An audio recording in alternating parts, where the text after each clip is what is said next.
Bismillahirrahmanirrahim. Assalamualaikum warahmatullahi wabarakatuh. Alhamdulillahi rabbil alamin. Asyhadu an la ilaha illallah wahdahu la syarikalah wa asyhadu anna Muhammadan abduhu wa rasuluhu la nabiyya ba'dah. Allahumma shalli wa sallim ala sayyidina Muhammadin wa ala alihi wa sahbihi ajma'in. Allahumma rabbi israh li sadri wa yassir li amri wahlul 'uqdatam min lisani yafqahu qawli. Bismillahilladzi la yadurru ma'asmihi syai'un fil ardi wala fis sama'i wa huwas samiul alim. Qala Allah ta'ala fil Qur'anil Karim, a'udzu billahi minasy syaithanir rajim. Bismillahirrahmanirrahim. Ya ayyuhalladzina amanu qu anfusakum wa ahlikum nar. Al-ayah. Puji dan syukur kita panjatkan ke Allah Subhanahu wa taala. Alhamdulillah, pada pagi hari ini kita masih diberi kesempatan oleh Allah Subhanahu wa taala untuk membukakan mata kita, melangkahkan kaki kita, menggerakkan tubuh kita. Sebab ada sebagian saudara-saudara kita yang hari ini Allah tutup kesempatan hidupnya. Kita hari ini diberi kesempatan Allah untuk memulai aktivitas, dan mudah-mudahan untuk memulai aktivitas ini kita diberi kekuatan dan berkah Allah Subhanahu wa taala. Amin ya Allah ya rabbal alamin. Salawat dan salam semoga selalu terlimpah kepada baginda Rasulullah Muhammad sallallahu alaihi wasallam. Jamaah rahimakumullah, ada satu ungkapan di bidang psikologi, kalau kita memulai kata yang positif, maka kita cenderung akan melakukan hal-hal yang positif. Kalau kita memulai dengan pikiran-pikiran negatif, maka cenderung perilaku-perilaku kita akan menghasilkan perilaku-perilaku yang negatif. Ini sebuah konsekuensi dari pola pikir kita. Mudah-mudahan kita awali hari ini, pagi ini, ketika kita membukakan mata kita awali dengan hal-hal yang positif. Oleh karena itu, mari kita doakan untuk diri kita, untuk anak-anak kita, untuk suami dan istri kita, untuk saudara-saudara kita, untuk tetangga kita, untuk kaum muslimin muslimat yang jauh dan dekat. Mudah-mudahan dengan konsep kita mendoakan saudara-saudara kita yang sebenarnya mereka tidak tahu, itulah awal kita yang baik. Dalam sebuah hadis dikatakan, wallahu 'anil 'abdi makanal 'abdi wa 'ani ahi. Allah akan menolong hambanya, Allah akan mempermudah hambanya ketika hambanya itu menolong, membuat kebaikan kepada saudara-saudaranya.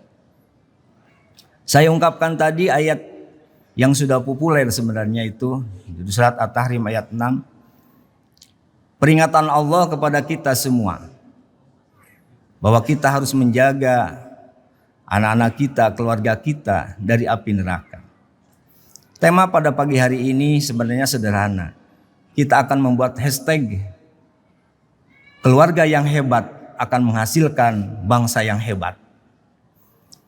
Komunitas negara, komunitas bangsa, dalam hal ini Negara Kesatuan Republik Indonesia, akan menjadi hebat ketika dibentuk oleh keluarga-keluarga yang hebat.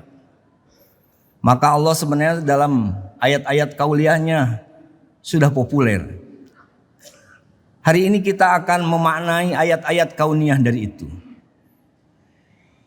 Kita cenderung membacakan ayat-ayat kauliyah, tapi kita tidak membaca ayat-ayat kauniyah. Bagaimana gambaran generasi-generasi sekarang? Zaman yang berbeda. Yakin Bapak Ibu sekalian yang hadir pada hari ini, yang lahir tahun 70-an, yang lahir di tahun 60-an, itu beda zamannya dengan sekarang. Tetapi ayat kauliyah ini yang Allah warningkan kepada kita, hakikatnya kita harus perhatikan. Makanya kalau negara Republik Indonesia ingin hebat, maka perbaikilah dari keluarga. Sederhana sebenarnya. Komunitas terkecil adalah keluarga. Ketika keluarga itu hebat, maka lingkungan pun hebat. Lingkungan rukun tetangga hebat, RW hebat, desa hebat, kecamatan hebat, kabupaten hebat, provinsi Jawa Barat bisa jadi juara ketika keluarga-keluarga di Jawa Barat memiliki kehebatan.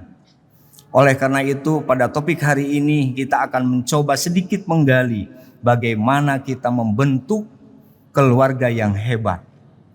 Kita mengimplementasikan ayat qauliyah tadi. Allah mengingatkan, jagalah dirimu dan keluargamu dari api neraka. Bagaimana konsekuensinya dari peringatan itu? Dalam Al-Quran sudah banyak menjelaskan bagaimana kita harus mendidik anak-anak kita, istri-istri kita. Dalam surah Luqman, silakan Bapak Ibu nanti baca secara rinci. Apa yang diajarkan kepada anak-anak kita, keluarga kita? Yang pertama adalah pondasi vertikal, la tusyrik billah. Menanamkan akidah, menanamkan teologi ketuhanan dalam lingkungan keluarga. Ini sebenarnya fenomena ini yang sekarang sudah mulai menurun. Krisis moral. Ada orang tua yang dibunuh oleh anaknya. Ada orang tua yang dipenjarakan oleh anaknya. Ada anak kandungnya yang dibunuh oleh orang tuanya. Ini fenomena-fenomena yang perlu kita waspadai. Ayat-ayat kauniyah ini yang sebenarnya yang perlu kita maknai. Bagaimana kita peka terhadap keluarga kita. Setelah kita peka terhadap keluarga kita perhatikan anak-anak kita, istri-istri kita, suami-suami kita. Tanamkan akidah. Kita sebagai orang muslim berarti menanamkan akidah keislaman. Itu yang pertama. Yang kedua, menanamkan garis horizontal, hablum minan nas. Minimal antara suami dan istri, minimal anak dan orang tua, itu saja dulu. Ketika komunitas keluarga itu sudah terbentuk dengan baik, maka akan berimbas kepada lingkungan di luarnya.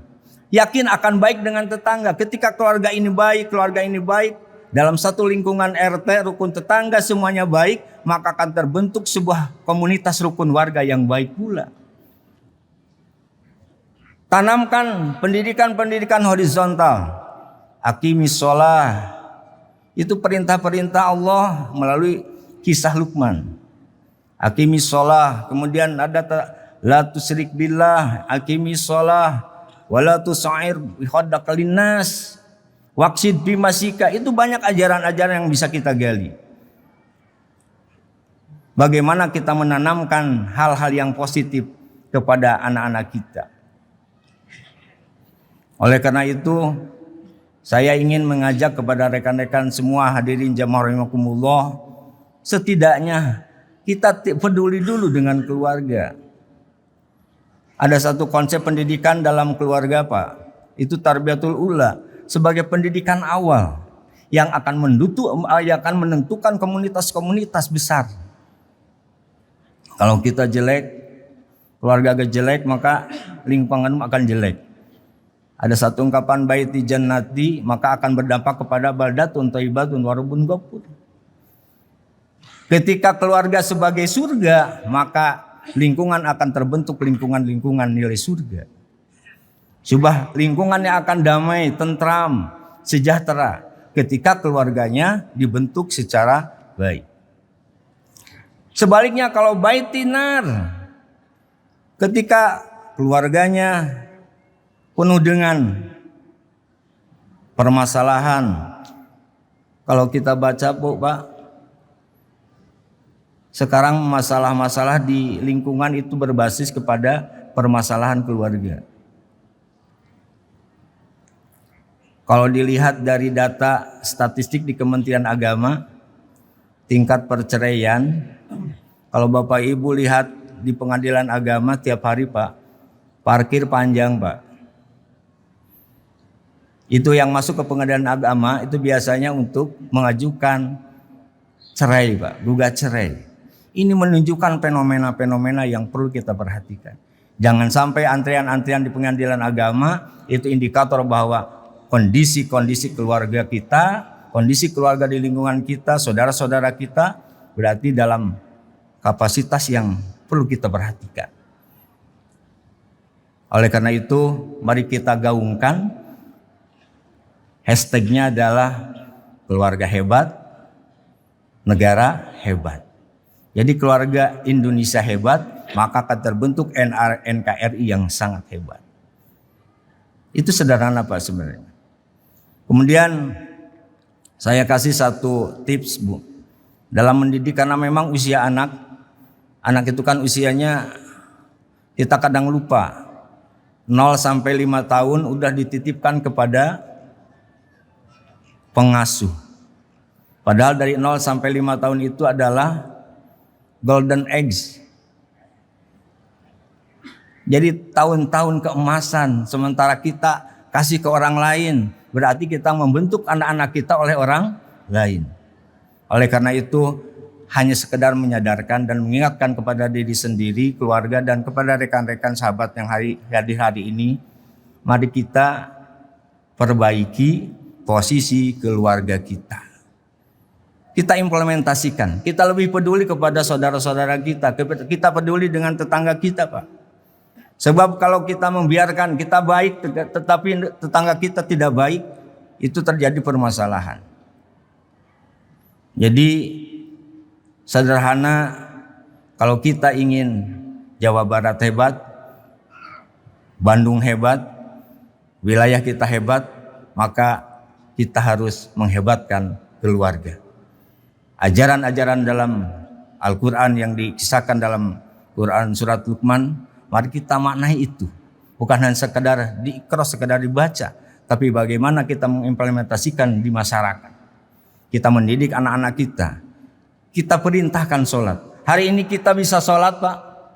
Yakin di usia-usia kita, ketika kita anak, sholat itu susah.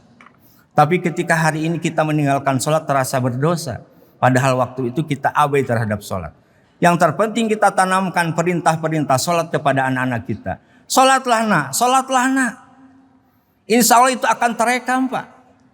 Kata-kata positif akan terekam. Dan itu akan nanti terwujud ketika usia dewasanya. Kalau di usianya anak memang lalai terhadap sholat. Tapi insya Allah kita hari ini pernah lalai terhadap sholat. Tapi karena terekam bahwa ada perintah-perintah sholat yang disampaikan oleh orang tua kita, maka hari ini kita ada kesadaran bahwa sholat adalah hal yang perlu kita laksanakan. Perlu sebagai kewajiban kita, bahkan sebagai kebutuhan kita. Oleh karena itu, untuk menutup tausiah pada pagi hari ini, saya ingin menghimbau kepada sekalian, termasuk kepada diri sendiri, mari kita hebatkan keluarga kita. Mari kita peduli dengan anak-anak kita yang hari ini kita mungkin sering pabing, Pak. Pabing itu kita asik dengan masing-masing, Pak, sambil pegang handphone. Orang tuanya pegang handphone, anaknya pegang handphone. Tidak ada pembicaraan, semuanya membisu, Pak. Itu pabing. Semuanya asik dengan handphone. Yang jauh jadi dekat, yang dekat jadi jauh. Ini fenomena, Pak. Ini ayat kauniyah yang perlu kita pahami, kita gali. Kita rubah pola itu. Seiring dengan perkembangan teknologi dan ilmu pengetahuan, tapi kita tetap memberikan pengajaran-pengajaran teologi, akidah terhadap anak-anak kita. Sekali lagi, mudah-mudahan kita berdoa kepada Allah Subhanahu wa taala, generasi muda kita, anak-anak kita tetap menjadi pendiri-pendiri salat. Aqimis shalah. Rabbi ja'alni muqimas shalah wa min dzurriyyati rabbana wa taqabbal du'a. Ya Allah, jadikan generasi-generasi kita adalah sebagai pendiri dan penjaga nilai-nilai sholat kita.